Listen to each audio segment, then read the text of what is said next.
Si Abante, nanghihina na raw. Oo, tama kayo sa narinig nyo.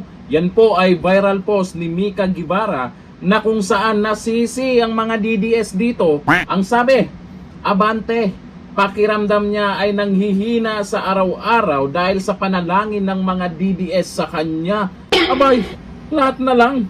Kung hindi Duterte, itong mga Duterte diehard supporters ang sinisisi nyo. Ngayon dito sa mga nararamdaman nyo, malamang resulta yan sa ginagawa nyo, isisi nyo na naman sa mga DDS. Kung hindi Duterte, DDS, anyarin tong mga to. Pero sa mga nag-comment dyan, natutuwa pa nga sila. Dapat tuloy-tuloy daw na aabante. Ano yung ibig sabihin nila? Ikaw ba naman, maraming nagagalit na sa'yo dahil dyan sa nakikitang performance mo sa Kongreso. Kasi nakikita naman po natin sa mga nagaganap na hearing, hindi nagustuhan ng iba, kaya may mga nagaganap malamang na panalangin para sa'yo, Abante. Ewan ko lang kung ano yung panalangin nila, kung bakit mukhang nanghihina ka na araw-araw. Yung nakaraan, banat mo rin kay BP Sara. Ay teka, ito nga, panoorin nga natin ang video na to, na kung saan binanatan niya si BP Sara Duterte nakaraan na wala daw siyang pakialam kahit siya ay vice presidente ng Pilipinas. Walang pakialam ha. Ito sabi niya. Sino ba naman ako?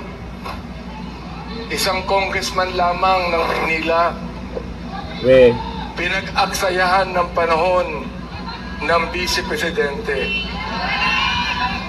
Para pumunta dito, akala ko ang kanya lamang sasabihin ay kampanya ang kanyang mga senador at kampanya ang kanyang mayor.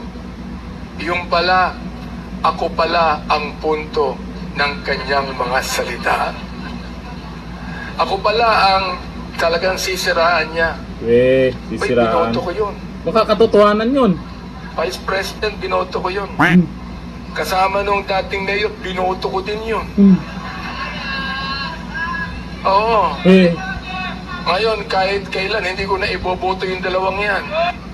Ako din ay nagpapasalamat kay Sara Duterte.